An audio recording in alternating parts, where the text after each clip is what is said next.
তিস্তা প্রকল্পে আলাদা করে প্রস্তাব দিয়েছে চীন ও ভারত। সংবাদ সম্মেলনে বললেন প্রধানমন্ত্রী। ডক্টর ইউনূসকে উন্মুক্ত বিতর্কের আসার আহ্বান। পশ্চিমবঙ্গকে পাশ কাটিয়ে তিস্তা চুক্তি নিয়ে বাংলাদেশের সাথে সমঝোতা নয়। মোদীকে কড়া বার্তা মমতার। গঙ্গার পানি বন্টন চুক্তি নবায়নের প্রক্রিয়া নিয়েও আপত্তি। বিএনপির আন্দোলন ভারত নয়, শেখ হাসিনা সরকারের বিরুদ্ধে, বললেন মির্জা ফখরুল। খালেদা জিয়ার অসুস্থতা নিয়ে রাজনীতির অভিযোগ ওবায়দুল কাদেরের। সাবেক আইজিপি বেনজিরের 7 পাসপোর্টের সন্ধান পেল দুদক। ছাগলকাণ্ডে আলোচিত মতিউর ও তার স্ত্রী সন্তানদের ব্যাংক আরবিও অ্যাকাউন্ট স্থগিত। দেখছিলেন বিআরবি কেবল সংবাদ শিরোনাম, এবার বিস্তারিত। প্রধানমন্ত্রী শেখ হাসিনা বলেছেন, তিস্তা প্রকল্পে চীন ও ভারতের প্রস্তাব রয়েছে। দুটি প্রস্তাব বিবেচনা করে দেশের মানুষের কল্যাণের কথা চিন্তা করে সিদ্ধান্ত নেবে বাংলাদেশ। ভারতে তিস্তা প্রকল্প বাস্তবায়ন করলে বাংলাদেশের পানির সমস্যার অনেক অংশেই সমাধান হবে বলে মনে করেন প্রধানমন্ত্রী। ভারত সফর নিয়ে মঙ্গলবার সংবাদ সম্মেলনে ডক্টর ইউনূসের কর ফাঁকি, বিদেশি বিনিয়োগ নিয়ে প্রশ্ন তোলেন শেখ হাসিনা। ডক্টর ইউনূসের প্রতি আহ্বান জানান উন্মুক্ত বিতর্কের। তিনি বলেন, যারা ওপরে ওপরে ভারত বিরোধিতা করে তারাই ভারতের কাছে দেশের স্বার্থ বিক্রি করে। রোকনুজ্জামানের রিপোর্ট। মঙ্গলবার গণভবনে প্রধানমন্ত্রী শেখ হাসিনার সাম্প্রতিক ভারত সফর নিয়ে সংবাদ সম্মেলনের আয়োজন করা হয়। সম্মেলনের শুরুতে ভারত সফরে গঙ্গা ও তিস্তা চুক্তির অগ্রগতি, দুদেশের যোগাযোগ উন্নয়নের চিত্র, ভিসা সহজীকরণ সহ নানা বিষয় তুলে ধরেন প্রধানমন্ত্রী। পরে প্রশ্নোত্তর পর্বে ভারতের সঙ্গে বাংলাদেশের অভিন্ন নদীগুলোর পানি বন্টন এবং তিস্তা প্রসঙ্গে সাংবাদিকদের প্রধানমন্ত্রী জানান, দেশের স্বার্থ বিবেচনায় নিয়েই প্রকল্পের জন্য বিদেশিদের প্রস্তাব নেওয়া হবে। তারাও এই প্রস্তাব দিয়েছে, ভারতও প্রস্তাব দিয়েছে। অবশ্যই আমরা বিবেচনা করব কোন প্রস্তাবটা করলে পরে আমার দেশের মানুষের কল্যাণে আসবে, আমি সেটাই গ্রহণ করব। কোন প্রস্তাবটা নিলে আমার মানে লোন কতটুকু নিলাম, কতটুকু আমাকে শোধ দিতে হবে, দিতে কতটুকু পাবো, এসব কিছু বিবেচনা করেই তো আমাদের করতে হবে। সেই ক্ষেত্রে ভারত যখন বলেছে তারা করতে চাইবো, তারা টেকনিক্যাল গ্রুপ পাঠাবে, অবশ্যই তারা আসবে, আমরা যৌথভাবে সেটা দেখবো। চীনও একটা ফিজিবিলিটি স্টাডি করেছে, ভারতও একটা করবে, করে আমরা আমাদের কাছে যেটা সব থেকে বেশি গ্রহণযোগ্য, লাভজনক, আমরা সেটাই করব। ডক্টর ইউনূসের বিদেশে বিনিয়োগের উৎস নিয়েও প্রশ্ন তোলেন প্রধানমন্ত্রী। সমালোচনা করেন তার পক্ষ নেওয়া বিদেশিদেরও। আবার লিখেছে ওখানে কি নোবেল প্রাইজের জন্য নাকি তার সাথে আমার সাথে কারো দ্বন্দ্ব নেই, আমি জীবনেও নোবেল প্রাইজের জন্য আমার কোনো আকাঙ্ক্ষাও নেই। আর এই পুরস্কার আমি দেখেছি এটা আন্তর্জাতিকভাবে যারা পায়, এখানে কোনো তাদের কতটুকু অবদান সেটা নয়, এখানে আলাদা একটা রাজনৈতিক একটা উদ্দেশ্য থাকে, কাজে ওর মধ্যে আমার কোনো আকাঙ্ক্ষা নেই। আরেকটা প্রশ্ন আমার, আমি কখনো কিছু বলিনি পর্যন্ত, এই যে বিদেশে এত বিনিয়োগ করে বেরিয়েছে, টাকাটা কোথেকে আসছে, কার টাকা, কিভাবে কামাই করেছে এই টাকাটা, এটা বিনিয়োগ কিভাবে হলো, সে প্রশ্নটা কি কেউ করেছে কখনো? ওরা আমার জেলাসি করার কি আছে? সে আসুক না, মাঠে আসুক, চলুক আমার সাথে, আমেরিকা গেলে চান না, চলুক না, আসুক, কথা বলবো। সব থেকে বেশি আজকে আর্থিক সুবিধা দিয়ে সবকিছু পেয়েছে তো আমার হাত থেকে। দেশ বিক্রি যে অভিযোগ করছে বিরোধী নেতারা, তার জবাবও দেন সরকার প্রধান। বলে যে বিক্রি হয়ে যাবে, এবার বিক্রিটা হয় কিভাবে, সেটাই তো আমার প্রশ্ন। আসলে যারা এটা বলে তারা নিজেই ভারতের কাছে বিক্রি করা। কারণ আমরা তো দেখেছি যখন মিলিটারি ডিক্টেটর এসেছে, জিয়া, এরশাদ, খালেদা জিয়া উপরতে ভারত বিরোধী কথা বলেছে, আর ভারতের যে তাদের পা ধরে বসে থেকেছে। এগুলো আমার নিজের দেখা জানা। কাজে এই ধরনের কথা বলার কোনো অর্থ হয় না। আমাদের স্বাধীন সার্বভৌম দেশ, যত ছোট হোক, এটা আমাদের সার্বভৌম দেশ, আর সেই সার্বভৌমত্ব রক্ষা এবং সক্রিয়তা বজায় রেখেই আমরা বন্ধুত্বপূর্ণ সম্পর্ক রেখেই কাজ করছি। আজকে এই যে আমরা সমস্ত যোগাযোগ ব্যবস্থা খুলে দিলাম, তাদের সব থেকে বেশি লাভবান আমাদের দেশের মানুষ। ব্যাংকিং সেক্টরের অস্থিরতা প্রসঙ্গে শেখ হাসিনা বলেন, যারা টাকার নেশায় পড়ে অবশেষে তাদেরকে দেশ ছেড়ে পালাতে হয়। ব্যাংকিং সেক্টরে কেউ ভালো চালাচ্ছে, কেউ খারাপ চালাচ্ছে, কোনো সময় অনেকে ঠিকমতো চালাতে পারে না। এটা ব্যাংক একটা চালাচ্ছে, চিরাচরিত নিয়মই আছে। যদি কোনো ব্যাংক দুর্বল হয়ে যায় তাকে সহযোগিতা করা, বা একটা ব্যাংকের সাথে আর একটাকে মানে মার্জ করে দেওয়া, বা সেটাকে যাতে চালু হয় ভালোভাবে। অর্থাৎ যারা সেখানে আমানত রাখে, এই আমানতকারীদের সংরক্ষণের ব্যবস্থা করা, এটা কিন্তু দায়িত্ব, রাষ্ট্রের দায়িত্ব। সেটাই পালন করার চেষ্টা করা হচ্ছে। তারপরেও কিছু মানুষ তো লোভী হয়ে যায়, টাকা পয়সা লোভ এত বেড়ে যায় যে দেশ তুই বিদেশে রাখতে যে তারপরে শেষে দেশেরই ভাগতে হয়, যে সেই অর্থ বানিয়ে লাভটা কি হলো? এতই অর্থ বানিয়ে ফেললো যে শেষে আর দেশেই থাকা যায় না, তাহলে লাভ হয় কি? এটা তো মানুষ চিন্তা করে না আসলে। এটা হচ্ছে নেশার মতো পেয়ে যায়, বোঝায় নেশার মতো পেয়ে যায়, সেটা হলো বাস্তব কথা। তো তবুও আমি বলবো যে যেখানে যেটুকু সমস্যা হচ্ছে সেগুলো সমাধানের জন্য আমরা ব্যবস্থা করছি, তাছাড়া আমরা আইনও করেছি এবং এবারে বাজেটও তো আমরা দিতে। বাংলাদেশ ভারতের যোগাযোগ ব্যবস্থা উন্নয়নের ফলে ব্যবসা বাণিজ্য চিকিৎসা সহ বিভিন্ন খাতে মানুষের কল্যাণ হবে বলেই মনে করেন প্রধানমন্ত্রী। মুক্তিযুদ্ধগ্রাম স্বাধীনতা রুকনুজ্জামান, বাংলা ভিশন, ঢাকা। আবারও হুমকিতে তিস্তার পানি বন্টন চুক্তি, এবারও বাধা পশ্চিমবঙ্গের মুখ্যমন্ত্রী মমতা বন্দ্যোপাধ্যায়। ভারতের প্রধানমন্ত্রী নরেন্দ্র মোদীকে লেখা চিঠিতে মমতা বলেছেন, পশ্চিমবঙ্গকে পাশ কাটিয়ে বাংলাদেশের সাথে যেন কোনো আপোষ না হয়। হুমকি দিয়েছেন রাজপথে দুর্বার আন্দোলনের। বিস্তারিত মেহরাব হোসেন খানের ডেস্ক রিপোর্টে। একতরফা কোনো সিদ্ধান্ত নেওয়া হয় তাহলে কিন্তু বাংলা জুড়ে আন্দোলন চলবে, দেশ জুড়ে চলবে। তিস্তা নিয়ে এভাবেই হুমকি দিলেন অগ্নিকন্যা পশ্চিমবঙ্গের মুখ্যমন্ত্রী তৃণমূল নেত্রী মমতা বন্দ্যোপাধ্যায়। আগেও তিস্তা চুক্তি ঠেকিয়ে দেওয়ার বাস্তব নজির রেখেছেন। সোমবার শেষ বেলায় নবান্নে অনুষ্ঠিত সংবাদ সম্মেলনে পশ্চিমবঙ্গের দিদি বলেন, 2026 সালে শেষ হতে যাওয়া ভারত বাংলাদেশ 30 বছর মেয়াদী গঙ্গা পানি বন্টন চুক্তির নবায়নে আপত্তি আছে। সমালোচনা করেছেন বাংলাদেশে চীনের সহায়তায় বাঁধ নির্মাণের। তিস্তায় 14টা হাইডেল পাওয়ার হচ্ছে, তখন চোখে দেখেনি। ফরাক্কানি আবার চুক্তি রিনিউ হচ্ছে, আমাদের জানালো না। আগে এগুলো নিয়ে ট্রাইপার্টাইট মিটিং হচ্ছে, বাংলাকে টোটাল বাদ দিয়ে। জলের আরেক নাম জীবন। ওরা জানে না উত্তরবঙ্গের একটা মানুষ আগামী দিন পানীয় জল পাবে না, এবং জল নেই তিস্তায়। সোমবারই প্রধানমন্ত্রী নরেন্দ্র মোদীকে পাঠানো চিঠিতে তিস্তার পানি বন্টন চুক্তি নিয়ে তীব্র আপত্তি জানান মমতা। বলেন, রাজ্য সরকারের মতামত ছাড়া বাংলাদেশের প্রধানমন্ত্রী শেখ হাসিনার সাথে একতরফা আলোচনা কাঙ্ক্ষিত বা গ্রহণযোগ্য নয়। পশ্চিমবঙ্গ সরকারের অংশগ্রহণ ছাড়া এসব চুক্তিতে তীব্র আপত্তি আছে। রাজ্যের স্বার্থ জলাঞ্জলি দিয়ে কোনো চুক্তি হতে দেওয়া হবে না বলেও সতর্ক করেন তিনি। গত 21 জুন বাংলাদেশের প্রধানমন্ত্রী শেখ হাসিনা ভারত সফরে গেলে শীর্ষ পর্যায়ের একাধিক বৈঠকে তিস্তা পানি বন্টন চুক্তি, গঙ্গার পানি বন্টনের চুক্তির মেয়াদ নবায়ন সহ দুই দেশের স্বার্থ সংশ্লিষ্ট বিষয়ে ফলপ্রসূ আলোচনা হয়। ইতিবাচক আশ্বাস দেন ভারতের প্রধানমন্ত্রী নরেন্দ্র মোদী। গঙ্গার পানি বন্টন নবায়ন পর্যালোচনার জন্য যৌথ কারিগরি কমিটিও গঠন করা হয়েছে। এরপর এই বিষয়ে তীব্র আপত্তি জানিয়ে মুখ খুলেন মমতা। আবার বলছে তিস্তার জল দেবে, যেন মনে হচ্ছে মহারাজ সব মহা অধিপতি হয়ে গেছে। সবে ইলেকশন হয়, এখনো পর্যন্ত শপথ হলো না এমপিদের। যৌথ নদীর পানি বন্টনে 1983 সালে একটি অস্থায়ী চুক্তি করে ভারত ও বাংলাদেশ। 2011 সালে তিস্তা চুক্তির আরেকটি খসড়া তৈরি করে দুই দেশ, যেখানে বলা হয় শুষ্ক মৌসুমে ভারত 37.5% এবং বাংলাদেশ 42.5% পানি পাবে। তখনও তৎকালীন মুখ্যমন্ত্রী মমতা এর তীব্র বিরোধিতা করলে তার আলোর মুখ দেখেনি। অকার্যকর হয়ে পড়ে তিস্তা চুক্তি বাস্তবায়নে কেন্দ্রীয় সরকারের যাবতীয় কর্মকাণ্ড। Mehrab Hossain Khan, Bangla vision, news desk. BNP মহাসচিব মির্জা ফখরুল ইসলাম আলমগীর বলেছেন, দেশের স্বার্থ রক্ষা করে ভারতের সাথে কানেক্টিভিটি করতে হবে। ভারতের সাথে রেল চুক্তিতে দেশের স্বার্থ কোথায়, প্রশ্ন তার। মির্জা ফখরুল বলেন, এই সরকার বাংলাদেশ বিরোধী সরকার। আহমেদ সারোয়ারের রিপোর্ট। চিকেন নেক থেকে বাদ দিয়ে এই বাংলাদেশের ভেতর দিয়ে আপনার করিডোর তৈরি করা, এটা বাংলাদেশের লাভ কি, কোথায়? সম্পূর্ণ লাভ তার না। দরজা খোলা থাকবে, কানেক্টিভিটি হবে, কিন্তু আমার স্বার্থ নিয়ে হবে। আমার স্বার্থকে বিসর্জন দিয়ে হবে না। আমার পানিকে বাদ দিয়ে কোনো চুক্তি হবে না।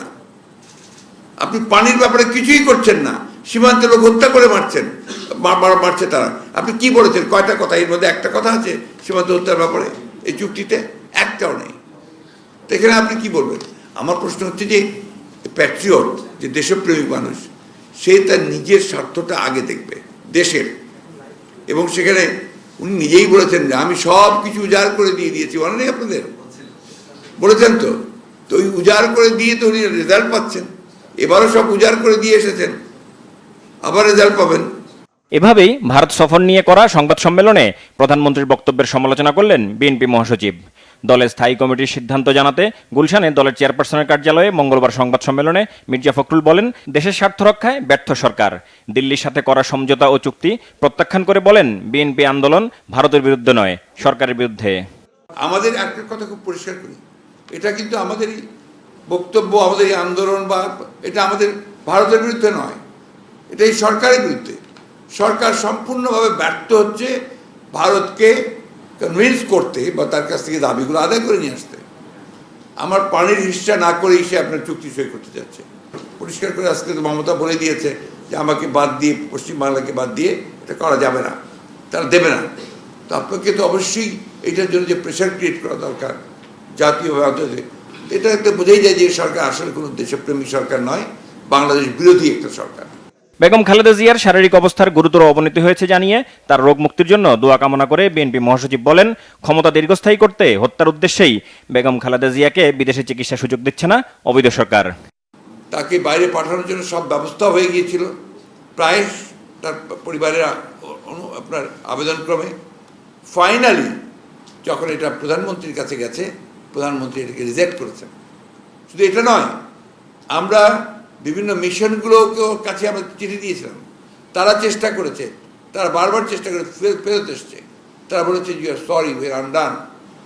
উনি শুনবেন না, হি ইজ ভেরি ভিন্ডিকটিভ, একদম এই উচ্চারণটা করেছে। সকাল পর্যন্ত যতটুকু জানি আমি, তিনি ক্যাবিনেট শিফট করা হয়েছে কালকে তাকে, এবং তাও করার কথা না, কিন্তু তিনি আপনার ওই সিসিইউতে ব্যক্তিগতভাবে তিনি কিছুতে অ্যাডজাস্ট করতে পারেন না, যে কারণে সিসিইউ ফেসিলিটিসগুলো ক্যাবিনেট শিফট করা হয়েছে এবং সেখানে সেইভাবে তিনি স্টেবল আছেন এখন পর্যন্ত। গত এক মাসে হঠাৎ বেড়ে যাওয়া ওষুধ সহ নিত্যপণ্যের দাম কমানোর দাবি জানান মির্জা ফখরুল।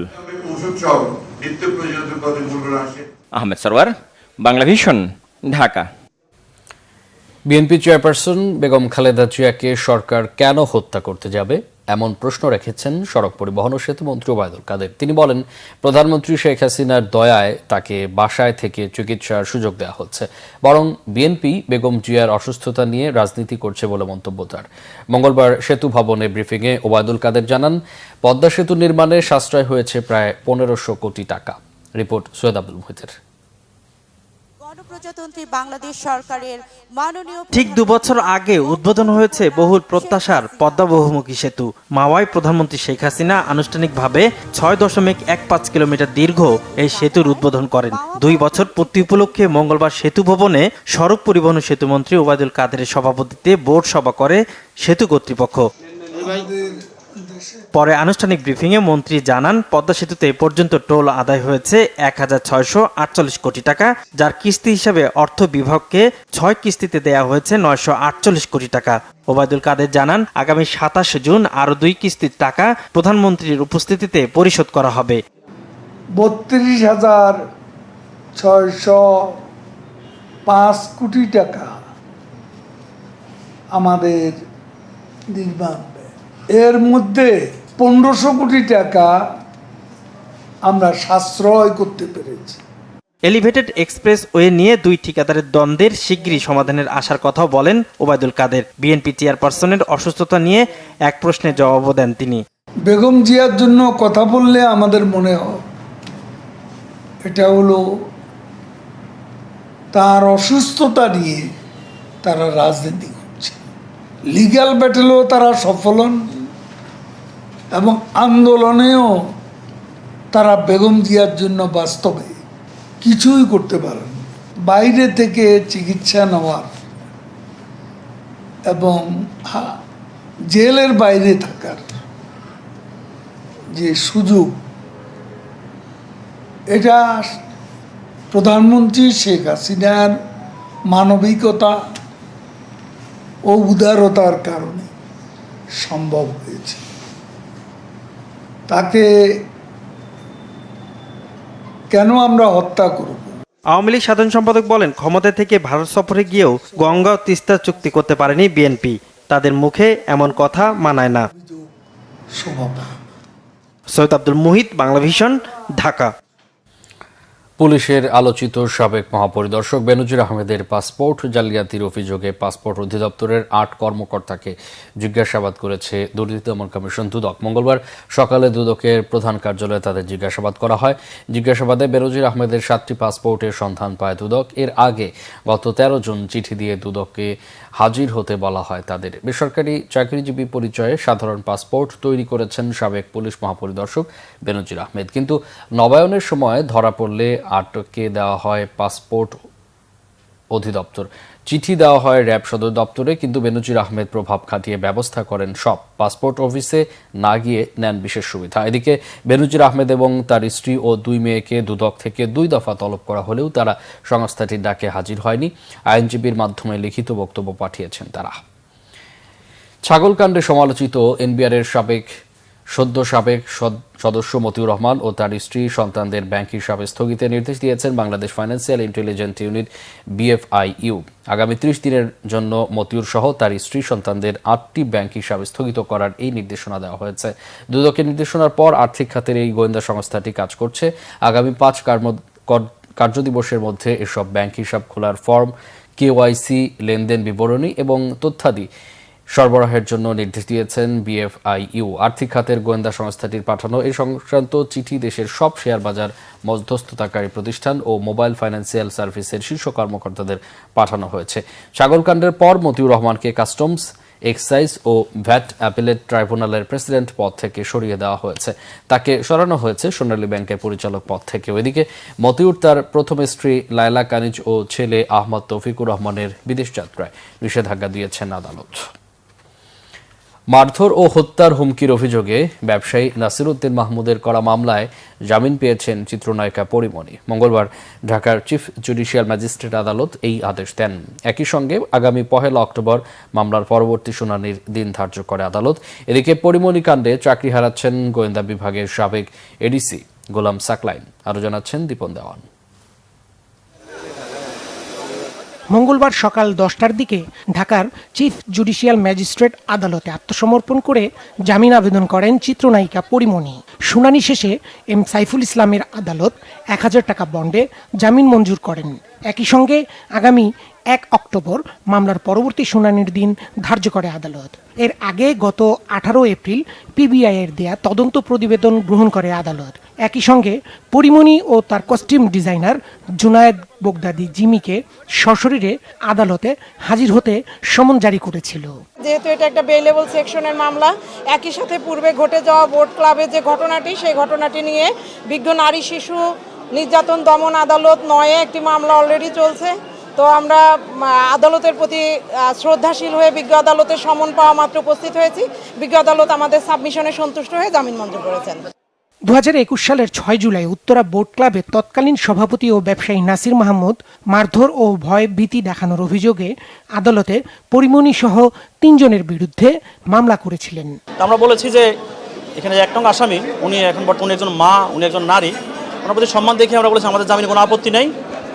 বিজ্ঞ আদালত আইনানুগভাবে জামিন দেন, এক্ষেত্রে আমাদের বাদীদের কোনো আপত্তি নেই। তো বিজ্ঞ আদালত সার্বিক বিবেচনা আমাদের 2 জনেরই জামিন মঞ্জুর করেছেন। আমি দৃঢ়ভাবে বিশ্বাস করি যে এটার একটা সঠিক বিচার আমি পাবো এবং আমার বিরুদ্ধে যে অন্যায় করা হয়েছে, মিথ্যা প্রচার করা হয়েছে, এটার সত্যতা মিলবে। এদিকে পরিমণির বিরুদ্ধে তদন্ত চলাকালে গোয়েন্দা বিভাগের তৎকালীন ADC গোলাম সাকলাইনের অনৈতিক সম্পর্কের প্রমাণ পাওয়ায় তাকে বাধ্যতামূলক অবসরে পাঠানোর প্রাথমিক সিদ্ধান্ত নিয়েছে স্বরাষ্ট্র মন্ত্রণালয়। এ বিষয়ে PSCর মতামত চেয়েছে মন্ত্রণালয়। দীপন দেওয়ান, বাংলা ভিশন, ঢাকা। আসছে অগাস্ট মাসে আবারও বাংলাদেশের রোহিঙ্গা শরণার্থীদের ঢল নামার আশঙ্কা করছে মিয়ানমার সীমান্তবর্তী টেকনাফের বাসিন্দারা। তারা বলছে, মিয়ানমারের রাখাইন রাজ্যে দেশটির সেনাবাহিনীর সাথে আরাকান আর্মির চলমান তীব্র সংঘর্ষের কারণে পালাতে শুরু করেছে রোহিঙ্গারা। ঘন ঘন বোমার বিস্ফোরণ আর গোলাগুলির শব্দে আতঙ্কে থাকে টেকনাফবাসী। এমন অবস্থায় সীমান্তবর্তী এলাকাগুলোতে বাস করা কঠিন হয়ে পড়ছে বলে জানিয়েছেন সেখানকার বাংলাদেশিরা। ডেস্ক রিপোর্টে আরও জানাচ্ছেন রিফাত জামান। সীমান্তের ঠিক ওপারে চলছে ব্যাপক গোলাগুলি সংঘর্ষ। ঘন ঘন বিকট শব্দে বোমার বিস্ফোরণ আর গোলাগুলির আওয়াজে ভয়ে আতঙ্কে এপারের বাসিন্দারা। বাংলাদেশের টেকনাফ সীমান্তের কাছে মিয়ানমারের রাখাইন রাজ্যে দেশটির সেনাবাহিনীর সাথে বিদ্রোহী গোষ্ঠী আরাকান আর্মির ব্যাপক সংঘর্ষ চলছে। টেকনাফের স্থানীয় বাসিন্দারা জানালেন, মাঝে মাঝে এত বেশি সংঘর্ষ হয় যে গুলির শব্দে সীমান্ত এলাকায় বসবাস করাই কঠিন হয়ে পড়ছে। গুলির আওয়াজ খুব বেশি, অনেক বেশি গিয়া তো বোমা মারিছে বেশি, খুব বেশি, অনেক বেশি বুঝনে তো আর খুব বেশি ঠাই নেওয়ার মান। তারা জানালেন, শুধু সেন্ট মার্টিন দ্বীপের কাছে বঙ্গোপসাগরে মিয়ানমারের যুদ্ধজাহাজ মোতায়েনই নয়, প্রায়ই খুব কাছ দিয়ে উড়ে যেয়ে বাংলাদেশ সীমান্তের কাছে রাখাইনের এলাকাগুলোতে হামলা চালাচ্ছে মিয়ানমারের যুদ্ধ বিমানগুলো। কেবল দিনে নয়, রাতেও চলে হামলা। এমন পরিস্থিতিতে আতঙ্ক আর ভয়ে ঘুমাতে পারছে না টেকনাফের অধিবাসীরা।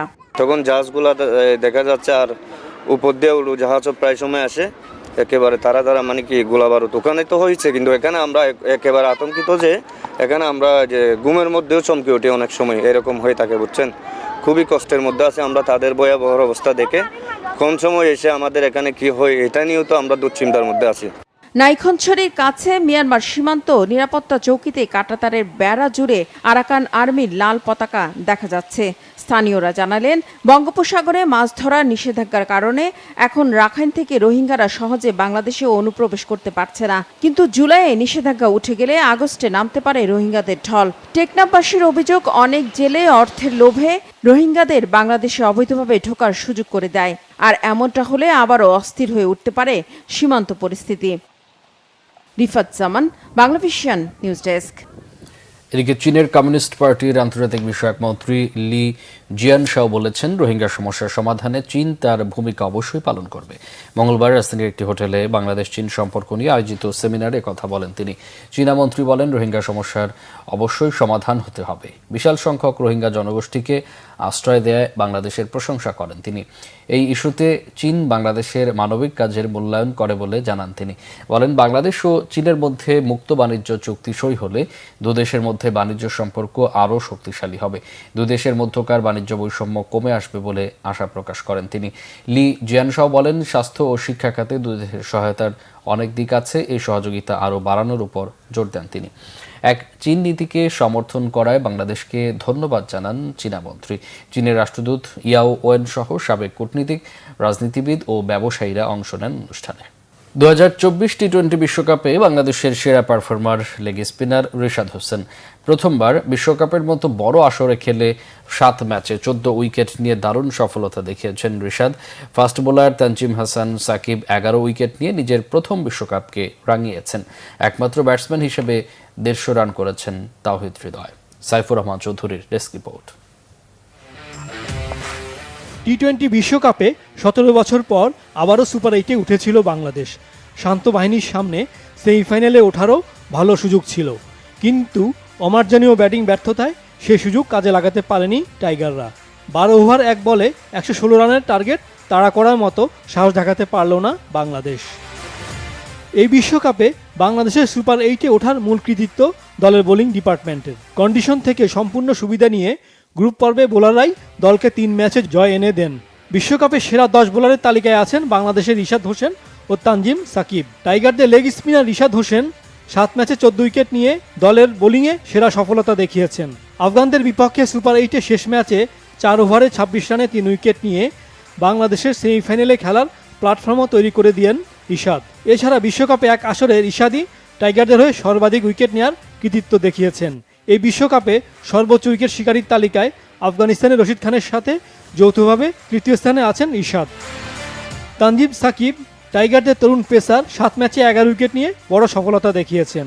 এর মধ্যে নেপালের বিপক্ষে 7 রানে 4 উইকেট নিয়ে বাংলাদেশকে লজ্জার হাত থেকে বাঁচিয়েছেন।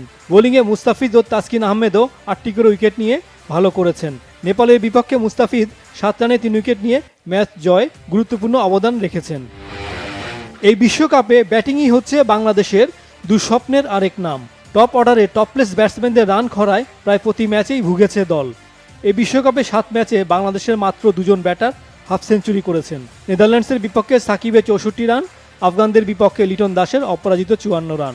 তবে লিটন এই ইনিংসে ওপেনিংয়ে নেমে শেষ পর্যন্ত অপরাজিত থেকে ওয়েস্ট ইন্ডিজ কিংবদন্তি ক্রিস গেইলের রেকর্ড স্পর্শ করেছেন। বিশ্বকাপে টাইগারদের কোনো ব্যাটারি 200 রান করতে পারেনি। আফগান যুক্তরাষ্ট্রের ব্যাটাররা যেভাবে ব্যাট হাতে দলকে সাপোর্ট দিয়েছেন তা করতে ব্যর্থ বাংলাদেশ ব্যাটাররা। এই বিশ্বকাপে তাহিদ হৃদয় বাংলাদেশের হয়ে সবচেয়ে বেশি 153 রান করেছেন। তবে আফগানদের বিপক্ষে 14 রানে আউট হয়ে হতাশ করেন হৃদয়। আর শেষ ম্যাচে অপরাজিত 54 রান করে 7 ম্যাচে টাইগারদের হয়ে দ্বিতীয় সর্বোচ্চ 139 রান করেছেন লিটন দাস। এছাড়া অধিনায়ক নাজমুল শান্ত প্রথম রাউন্ডে ব্যর্থতা থেকে বের হয়ে সুপার 8-এ দুটি 40 রানের নকে 7 ইনিংসে 112 রান এবং সাকিব 7 ইনিংসে 111 রান করেছেন। দলের আর কোনো ব্যাটারি 100 রান করতে পারেনি। ব্যাটিংয়ে মাহমুদুল্লাহ শ্রীলঙ্কার বিপক্ষে জয় দৃঢ়তা দেখালেও সুপার 8-এ চরম হতাশ করেছেন। 7 ইনিংসে 95 রান করে বিশ্বকাপ মিশন শেষ করেছেন Mahmudullah. Saifur Rahman Chowdhury, Bangla vision, sports desk. সংবাদ শেষ করব বিআরবি কেবল শিরোনামগুলো আরেকবার জানিয়ে। তিস্তা প্রকল্পে আলাদা করে প্রস্তাব দিয়েছে চীন ও ভারত। সংবাদ সম্মেলনে বললেন প্রধানমন্ত্রী, ডক্টর ইউনূসকে উন্মুক্ত বিতর্কে আসার আহ্বান। পশ্চিমবঙ্গকে পাশ কাটিয়ে তিস্তা চুক্তি নিয়ে বাংলাদেশের সাথে সমঝোতা নয়, মোদীকে কড়া বার্তা মমতার। গঙ্গার পানি বন্টন চুক্তি নবায়নের প্রক্রিয়া নিয়েও আপত্তি।